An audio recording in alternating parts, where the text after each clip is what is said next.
Hello and thanks for joining us for our mid-morning edition of Arirang News. I'm Mark Broom. Let's kick things off by taking a look at the day's headlines. Boosting coordination. South Korea and the US agree to launch a working group in the coming days to align their joint efforts to get North Korea to abandon its nuclear weapons program. Deadlock at South Korea's National Assembly, unable to bridge their divide over the government's $420 billion budget for 2019. It appears lawmakers will miss the legal deadline to approve it. Plus, the chairman of Japanese auto giant Nissan Motor is arrested and will be fired after he allegedly underreported his income and engaged in other financial misconduct. Our top story this morning, though, South Korea's nuclear envoy is in Washington to meet his American counterpart amid rising tensions between North Korea and the US following the regime's continued development of weapons and the discovery of undeclared missile bases. The two allies are expected to hold talks aimed at keeping them on the same page when it comes to dealing with the regime in Pyongyang. Our Kim Hyo-sun starts us off. A new bilateral consultative body between Seoul and Washington to discuss North Korea's denuclearization is expected to be inaugurated Tuesday local time, as nuclear negotiators from both countries are scheduled to meet in the U.S. Arriving in Washington on Monday, South Korea's Special Representative for Korean Peninsula Peace and Security Affairs, Do-hoon, said they will discuss all areas that require close bilateral cooperation. The discussions have been expanded to include more parties beyond the unification ministry and will be carried out in a flexible manner. We expect to reach a great bilateral agreement. He also said high-level talks between North Korea and the U.S. should take place soon, explaining that the Trump administration wants to hold a second North Korea-U.S. summit in early January. As the North Korea-U.S. summit has been delayed, we aim to talk about what the situation is like now and discuss how to work on the issue going forward. Joining Lee for his meeting with Stephen Biegun, the U.S. State Department official in charge of Korea affairs, are officials from Seoul's Unification Ministry and National Security Office. As the allies are expected to discuss an inter-Korean rail connection project, it remains to be seen whether the two sides can reduce their differences over the matter. The U.S. State Department issued a statement on Monday saying the two allies will discuss the continued diplomatic efforts on the denuclearization of the Korean Peninsula, UN sanctions on the regime, and inter-Korean cooperation. Kim Hyo-sun, Arirang News.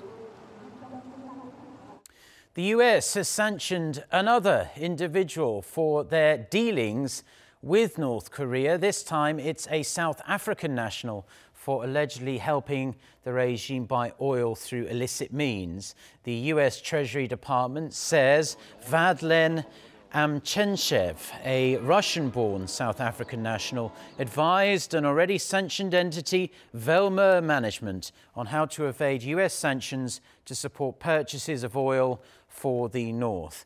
Velmer also assisted a company called Transatlantic Partners, which has been sanctioned for operating in North Korea's energy industry. The Treasury Department added the two firms are also suspected of laundering millions of dollars in connection with North Korea.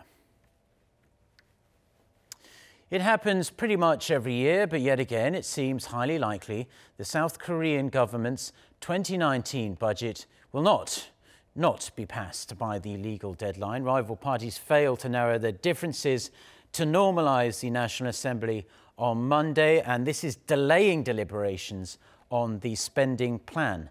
Our political correspondent Kim Min-ji with the details. The National Assembly has been deadlocked since last week, preventing any progress on the government's proposed budget for 2019, worth roughly $420 billion. Rival parties are at odds over whether to launch a parliamentary probe into a hiring scandal at a public subway operator, as well as demands from the opposition for the president to fire his senior aide for civil affairs for his poor vetting of a candidate for a minister post. Despite a meeting Monday aimed at finding a breakthrough, rival parties only reaffirmed their differences. The ruling party says the opposition is making unreasonable demands. We are not saying that we oppose the probe. The state audit agency is conducting its own inspection into the hiring favors and will thoroughly uncover the truth. Wouldn't it be more productive to open a wider probe once that investigation is finished? It's more urgent right now to deal with next year's budget and bills related to people's livelihoods. The two biggest opposition parties already boycotted a plenary meeting last week, in which they had agreed to pass pending bills related to people's livelihoods. They claim the ruling party thinks time is on their side, since the government's plan will be automatically put up for a vote, should the parties fail to deliberate on the bill before the legal deadline. If the ruling party doesn't cooperate on holding a parliamentary probe, we can only see it as trying to pass the budget plan without going through parliament. We condemn the ruling party for ignoring the demands of the opposition. Until they change, we regret to say that it will be hard to get parliament running like normal. The gridlock has also delayed the setting up of a budget subcommittee which will make specific cuts or increases to the spending plan. For now, the floor leaders of the rival parties say they will meet on a regular basis to look for common ground. But prospects appear dim that they'll have the bill ready on time, with just 2 weeks before the legal deadline. Kim Min-ji, Arirang News. Producer prices in South Korea fell last month, marking the first decline in about a year. The Bank of Korea says the production price index, a barometer of future consumer inflation, edged down 0.4% on month in October. The central bank attributed the drop to a sharp fall in agricultural goods prices, down near 10% on month, with the prices of lettuce and white radish falling by double digits on higher supply in October after a relatively low supply due to the prolonged heat wave we had during the summer. Prices of industrial goods, electricity and gas remained flat last month. The economy has been in the doldrums for a while now, it's fair to say, and those bearing the brunt of it the most have largely been South Korea's small business owners. As a result, South Korea's Prime Minister, he's out and about promoting the nation's mid-sized companies and all they do for the economy. Lee Na-kyun, he praised on SMEs on Monday, thanking them for creating jobs and also driving a significant amount of South Korea's innovative growth. Cha Sang-mi with this report. South Korean Prime Minister Lee Na-kyun congratulated the nation's mid-sized firms on their contributions to job creation, the government's main agenda. He noted that they've not been given the spotlight on that front despite their efforts. It was the 4th edition of this annual event to promote mid-sized companies. And in his address, the PM said South Korea has gone through a lot this year, both domestically and internationally. We have endured the U.S.-China trade dispute, the rate hike in the United States, financial instability in emerging markets, spending to cope with the aging of our society and shrinking employment. But he also pointed to bright spots. The nation's exports and trade volume are both likely to break a record this year. And he thanked the mid-sized enterprises for what he said was an immense contribution to society. Consumption is recovering. The nation's shipbuilding, which has suffered for years, is now increasing. Employment has fallen, but among the new jobs created by public companies, more than half were created by mid-sized firms. Thank you. The PM underscored the plight of mid-sized firms, which have always faced high expectations from society, and he vowed to do his best to help them run their businesses more easily. The government has allocated $16 billion next year for industries. That's an increase of 14.7%. We will expand our support, especially for the manufacturing sector. We will announce new policies that reinvigorate major industries like automobiles and shipbuilding by the end of this year. The PM also celebrated an increase in the number of venture companies, with sales worth over 100 billion Korean won, or around $88 million. 69 companies were added to their ranks this year, for a total of 572. He asked the leaders of the mid-sized companies to help these venture firms grow too. Cha Sang-mi, Arirang News. Around a decade ago, the South Korean government enforced a law to prevent companies from mistreating so-called non-regular workers. The legislation was designed to protect fixed-term employees and workers dispatched by agencies. But some are now saying the move, despite its best intentions, was actually counterproductive. Do-hoon with the details.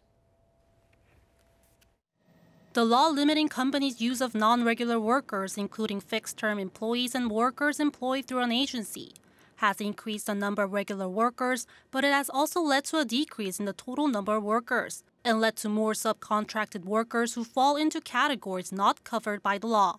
This is according to a report released on Monday by the Korea Development Institute, a state-run think tank.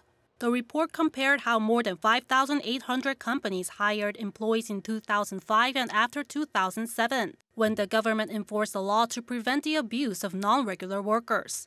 The law included measures to protect non-regular workers by, for example, mandating that after a certain time period, companies had to change the status of temporary workers to permanent workers.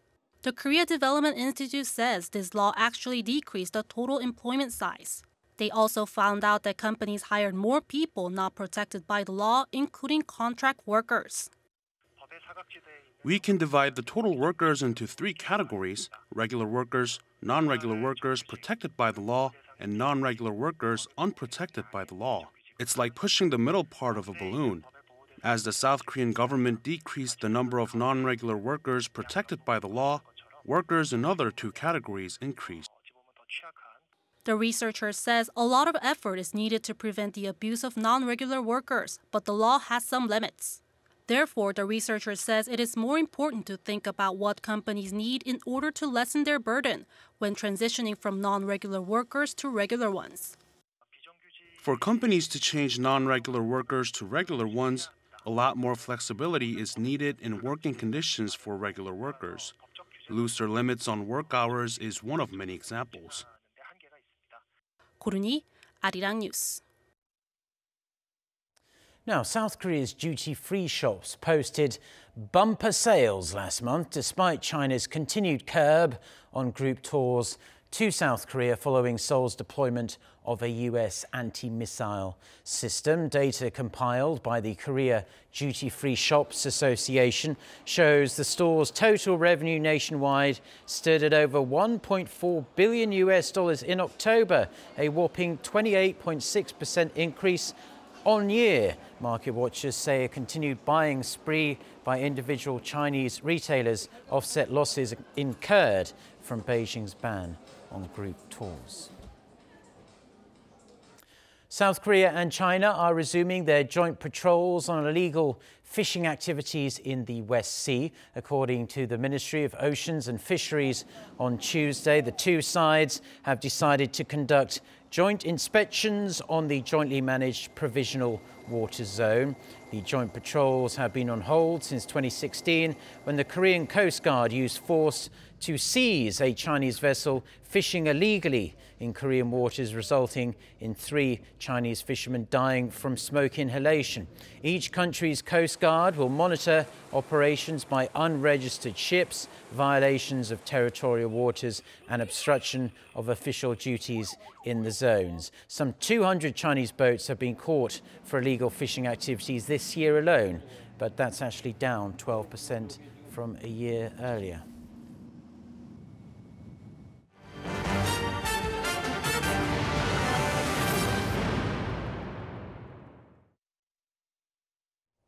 President Moon Jae-in says South Korea and Japan can become trusting friends, but only when they pursue justice and principles by understanding each other's points of view. The remarks came during a congratulatory message sent to mark the opening of the Joint General Assembly of the South Korea-Japan Cooperation Committee, a non-partisan group of lawmakers and business leaders from both countries. The president said both must, quote, face the truth of history for the sake of sustainable and sound relations. Tension between Seoul and Tokyo has intensified since South Korea's Supreme Court recently ruled a Japanese steelmaker had to pay compensation to 4 Koreans who were forced to work at a steel mill belonging to its predecessor during World War II.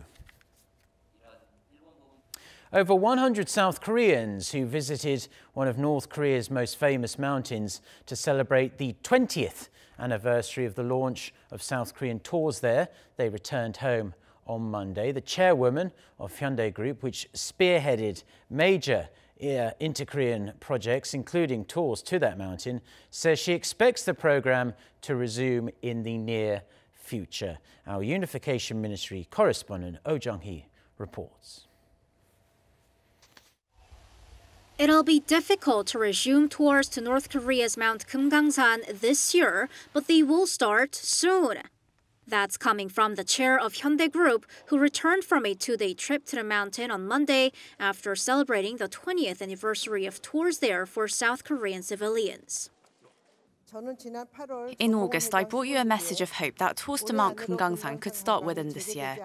At this point, however, that seems unlikely, but I believe they will restart in the near future. Hyundai Asan spearheaded major inter-Korean projects, both the tours to Mount Geumgang-san and the Kaesong Industrial Complex. The mountain tours stopped, though, after a South Korean tourist was shot dead in 2008. It's been a decade since the tours came to a halt, but over 100 South Koreans, including Hyundai officials, South Korea's lawmakers, and former unification ministers, visited the mountain from Sunday to Monday to celebrate the 20th anniversary of the tour program. From the North Korean side, around 80 officials from Pyongyang's Asia-Pacific Committee and 500 ordinary citizens.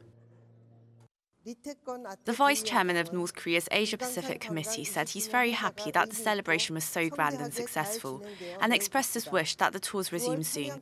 He proposed that his committee and Hyundai join forces to smoothly carry out inter-Korean projects. The Hyundai chair said she could see that the North Korean officials want to resume the tours as soon as possible, but they had no detailed discussions about inter-Korean economic cooperation.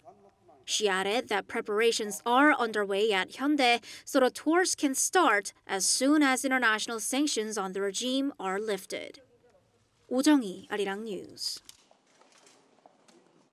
South Korean author Han Kang has won the Spain San Clemente Award for her novel The Vegetarian. Korea's Changbi publisher says the award is especially meaningful in that the nominee is handpicked by only 30 high school students. The novel also won the Man Booker International Prize in 2016.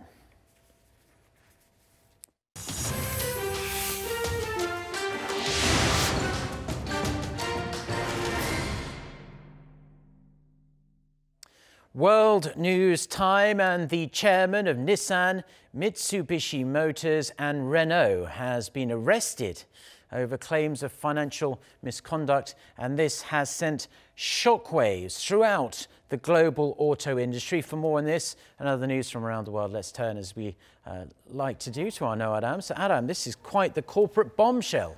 It certainly is, Mark. Carlos Ghosn is under investigation by both Nissan and Tokyo prosecutors for what they have called significant acts of misconduct. They include years of misreported earnings and misuse of company funds and assets. The allegations came to light after a tip-off from a whistleblower. As the probe is ongoing, Nissan said it cannot provide further details of the alleged offences. It did announce, however, it would propose the dismissal of Ghosn and another company director suspected of being an accomplice during Thursday's board meeting. CEO Hiroto Saikawa said Ghosn had too much power. There are problems in terms of governance. When the top of Renault is concurrently serving as the top of Nissan with 43% of shares, one person has too much authority, and that was the problem. I think this was one of the causes. The stocks of Nissan and Renault plummeted after the announcement. Meanwhile, known as a towering figure in the motor industry and one of very few foreign top executives in Japan, and is revered there for rescuing Nissan from near bankruptcy. His departure would raise questions, however, about the future of its alliance with Renault. French President Emmanuel Macron said his government, which owns 15% of Renault, would work to preserve that alliance. Known, meanwhile, could not be reached for comment. Nearly 4,000 people near the Fuego volcano in Guatemala have been evacuated after red-hot lava spewed down its side on Monday. It marks the 5th time this year the volcano has erupted, the last being only a few weeks ago. However, the deadliest eruption was back in June, when almost 200 people died and more than 230 others went missing. As of yet, there are no reports of lava reaching populated areas, but authorities are taking no chances, especially after they were criticised for not calling for evacuations earlier in that June tragedy. Temporary shelters have been set up and a red alert has been issued for the region. Saudi Arabia's King Salman has given his first public remarks since the killing of Saudi journalist Jamal Khashoggi. He heaped praise on Crown Prince Mohammed bin Salman and the kingdom's judiciary, but made no mention of the murder. Lee Seung-jae has more. In his annual address to the Consultative Shura Council on Monday, King Salman did not directly mention the Khashoggi case, but said he was proud of the efforts of the judiciary and public prosecution in carrying out their duty. This comes as Saudi Arabia charged 11 people in the case last week, with the public prosecutor calling for the death penalty for 5 of them. According to an analysis by the BBC, the speech seems to be aimed at reassuring Saudis that nothing has changed since the revelations over Khashoggi's killing put intense international pressure on Saudi Arabia. The king also praised the economic reform program led by his son, Crown Prince Mohammed bin Salman. The CIA has reportedly concluded the Crown Prince was behind the killing of Khashoggi, but President Trump has yet to endorse that assessment. Meanwhile, Germany said on Monday that it has banned 18 Saudis from entering Europe's border-free Schengen zone amid allegations they were connected to the killing. This comes just few days after the U.S. imposed sanctions on 17 men for the same reason. Lee Seung-jae, Arirang News. Archaeologists have discovered a new erotic fresco in the ruins of Pompeii, the ancient Italian town buried in volcanic ash from the eruption of Mount Vesuvius 2,000 years ago. It depicts a central scene of the Roman god Jupiter in the form of a swan impregnating the Spartan queen Leda. It was painted to make it appear Leda was looking at whoever saw the fresco upon entering the bedroom in which it was hung. The fresco was discovered on Friday in a house believed to have belonged to a wealthy merchant seeking to show off his knowledge of mythology. Despite its age and Pompeii's harsh history, the fresco's colours are remarkably vivid.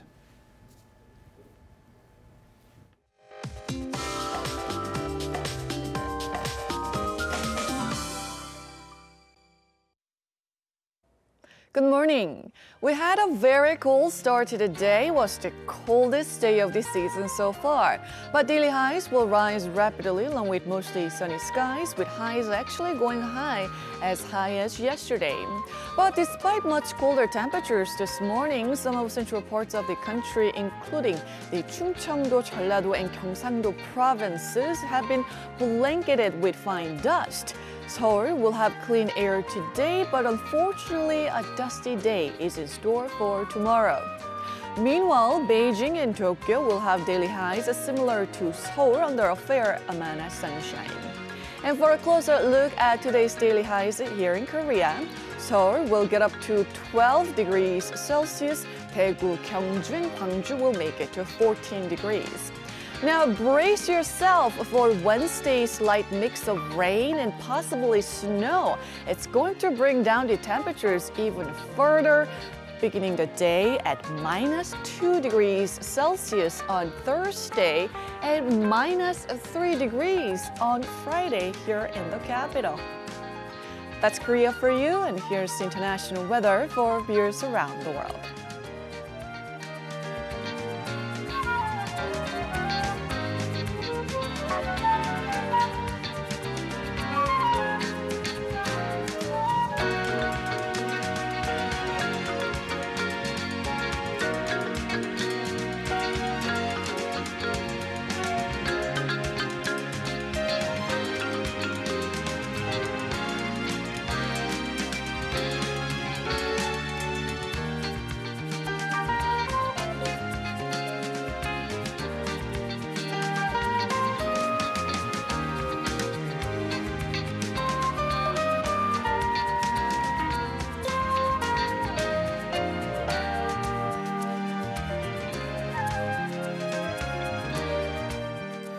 Well, that's all we have for now on this Tuesday morning here in Seoul. Do stay tuned to Arirang TV, and we will have our next newscast coming up at noon Korea time with our very own Jae-in. So until then, goodbye.